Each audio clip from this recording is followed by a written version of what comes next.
أعوذ بالله من الشيطان الرجيم بسم الله الرحمن الرحيم قل هو الله أحد الله الصمد لم يلد ولم يولد ولم يكن له كفوا أحد السلام عليك أيها النبي ورحمة الله وبركاته السلام عليكم ورحمة الله وبركاته الحمد لله رب العالمين والصلاة والسلام على الأشرف الأنبياء والمرسلين وعلى آله وصحبه ونبينا محمد ya Rasulullah ya Habibullah. Amma ba'd. Benar-benar hati saudaraku semuanya yang semoga senantiasa selalu dalam lindungan Allah. Semoga mendapatkan hidayah dan taufiknya dari Allah Subhanahu wa taala. Dan semoga kita dapat menjadikan diri kita sebagai orang yang bisa mencontoh perilaku baginda Rasul Muhammad sallallahu alaihi wasallam. Karena tidaklah mungkin orang berharap bermimpi bertemu dengan baginda Rasul. Isyarat bertemu itu kita pertemukan dulu dengan perilaku beliau, kita contoh perilaku beliau.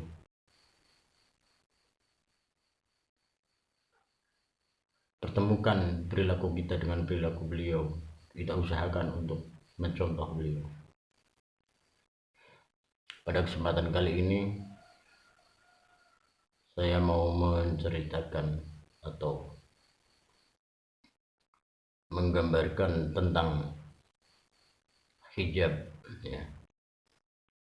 Hijab itu menutup, hijab itu menutup.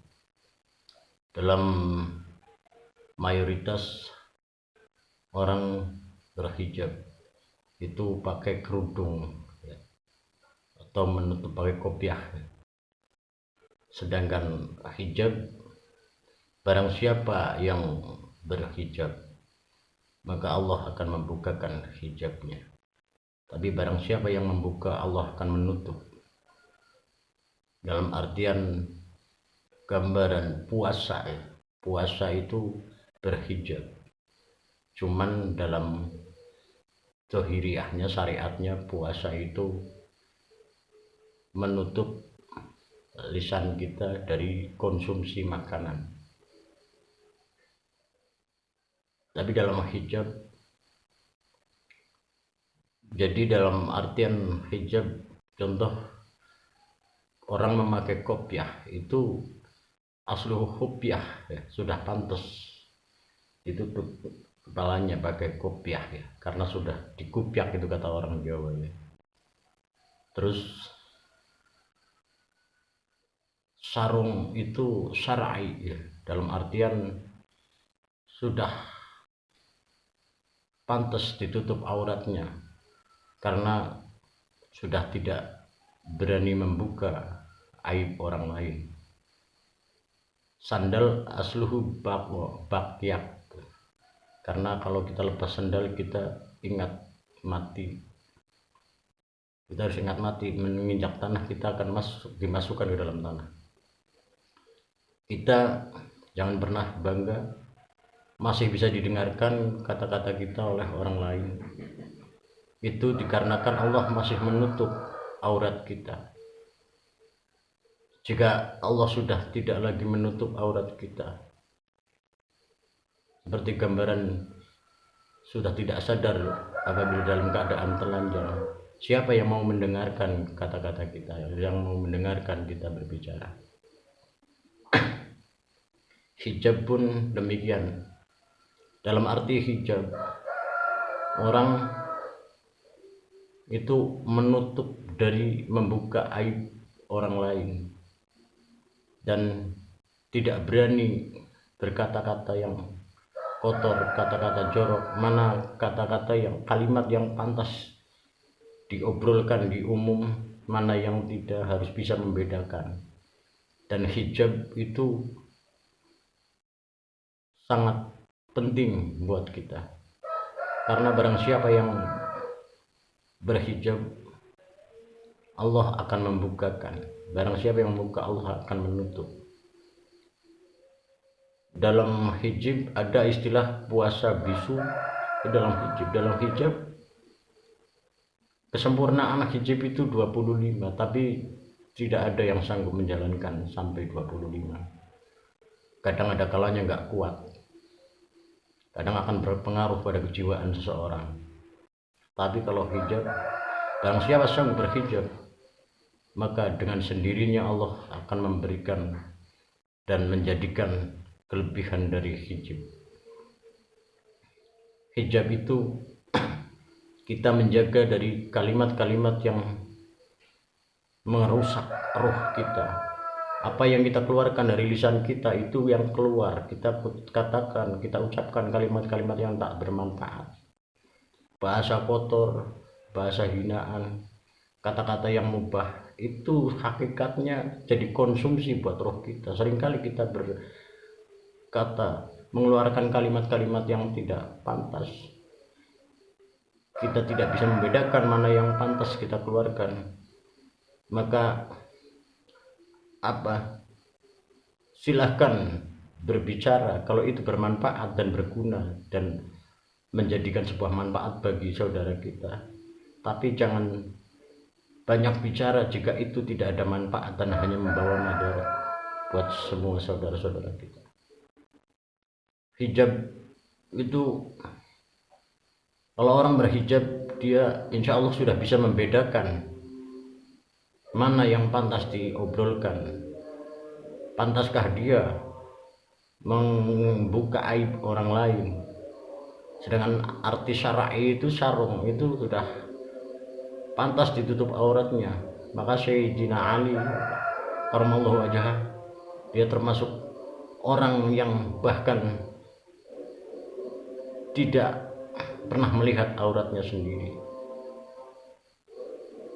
Jadi syar'i itu, kita pakai sarung itu berarti berani pakai sarung, berarti kita sudah tidak berani membuka aib saudara kita, berkata-kata kotor, karena sudah pantas ditutup auratnya. Kembali ke bahasa hijab. Hijab itu hijab telinga kita dari pendengaran-pendengaran yang tidak pantas, yang akan merusak pikiran dan hati kita. Kita tutup mata kita dari penglihatan yang tidak pantas untuk dilihat. Dan arti dalam penglihatan itu mata.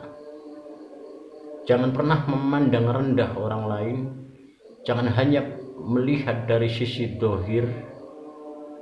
Dan hijab hidung kita dari bau-bau, ibarat kayak kita gambaran ada bau wangi seorang perempuan yang lewat. Itu menjadikan, kalau kita dengan hawa nafsu, kita akan jadi berpikiran yang ngeres dan berangan-angan yang ngeres. Hijab lisan kita dari ucapan-ucapan yang tak bermanfaat, dari bahasa-bahasa yang menyakitkan. Karena hakikatnya lisan kita itu minuman yang sudah lama saja kita tidak mau meminumnya, makanan yang tidak enak, makanan yang sudah basi kita tidak mau menelannya. Tapi kok kenapa seringkali kita berucap yang menyakiti hati orang lain, menjadi konsumsi di hati dia. Hijab tangan kita dari mengambil, minum, makan, jauhkan dari cara tangan kiri, pakailah tangan kanan. Jangan sampai kita kencing berdiri, jangan sampai makan atau minum berdiri. Itu juga termasuk hijab dan mencitrakan sebagai umat Islam, citra umat baginda Rasul Muhammad SAW. Menghijab kaki kita, kaki artinya pinuju, dalam artian jangan sampai kita bertujuan mendekati orang, membaiki orang, tapi dengan ada tujuan embel-embel yang urusan duniawi. Jadi betapa pentingnya hijab, karena seseorang yang berangan-angan, memang hal yang bagus, masih termasuk bagus. Ada orang yang punya keangan-angan dan keinginan, ingin bisa mimpi berjumpa dengan Rasulullah. Tapi kembali kepada perilaku kita. pertemukan dulu perilakumu dengan perilaku Rasulullah. Rasulullah tidak pernah bergumam atau angum, mangap, tidak pernah, ya. Maka tirulah beliau, sunnah-sunnah beliau, laksanakan sunnah-sunnah beliau, jauhi dari kata-kata kotor. Karena baginda Nabi Muhammad SAW dia adalah seorang yang fasihul lisan. Fasih lisannya dalam arti dia itu tidak pernah berkata-kata yang menyakiti, tidak pernah mengucapkan kalimat-kalimat yang tidak penting, apalagi kata-kata kotor, kalimat kotor. Sahihul Islam, dia adalah orang yang sahih Islamnya. Dalam arti sahih Islam? Mencitrakan perilaku Islam.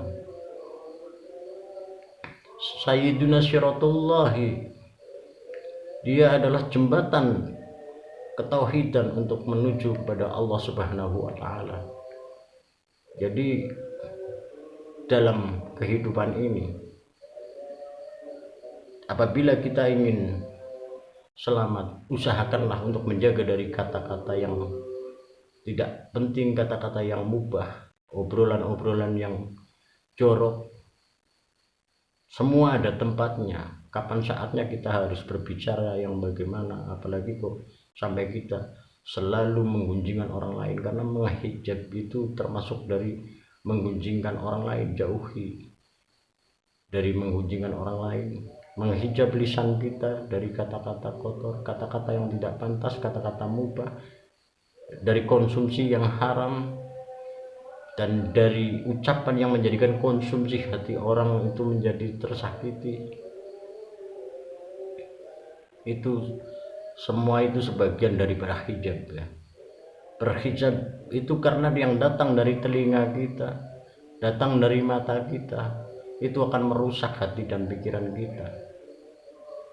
Apabila kita mendengarkan selalu hal-hal yang sifatnya duniawi, itu akan menyetir dan menyetel pikiran dan hati kita yang hanya mengurusi urusan duniawi yang datang dari mata kita.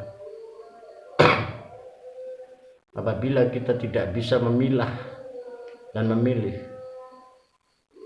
itu akan merusak hati kita.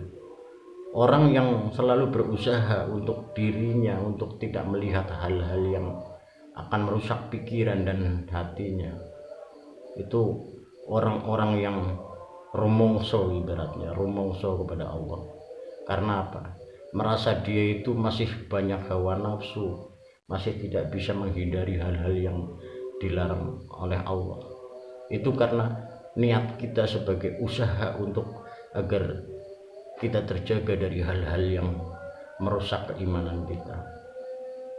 Ingat, perlu kita pahami, ilmu adalah alamat atau petunjuk, dan kita menjadikan tahu sebuah cara pendekatan diri kepada Allah, dan jadikanlah petunjuk itu adalah amanat. Ini petunjuk yang hak, ini petunjuk yang batil. Kita harus memahami ilmu adalah alamat, ilmu adalah petunjuk. Ibarat kita ke Jakarta hanya diberitahu alamat Jakarta, tidak tahu daerah RT dan RW-nya, kita akan tersesat di situ. Begitupun dalam hal ilmu, betapa pentingnya ilmu. Kita harus tahu alamat yang sejelas-jelasnya. Karena ilmu adalah alamat, ilmu adalah petunjuk, dan jadikan petunjuk itu kita jadikan amanat. Kita mondok di pesantren, kita mendapatkan sebuah ilmu pelajaran dari kitab apapun, itu kita mencari petunjuk di situ. Kita setelah pulang mendapatkan petunjuk itu, jangan jadikan itu sebagai alat untuk mencari kehormatan, untuk mencari dihormati duniawi, karena kita akan kehilangan petunjuk tersebut. Karena kita mendapatkan petunjuk dari pesantren, kita mendapatkan ilmu tersebut, itu adalah petunjuk jalan untuk kita menuju kepada Allah. Ilmu adalah alamat. Jadilah kita manusia yang sudah sampai ke alamat tersebut, maka kita bisa memberikan kepada orang, "Hei, datanglah kamu ke alamat ini." Apabila kita ditanya apakah kamu sudah sampai ke situ, berarti kita sudah sampai ke situ, ke alamat itu. Terima kasih atas segala perhatian. Mohon maaf atas segala kekurangan. Sifatnya manusia itu tempatnya kekurangan.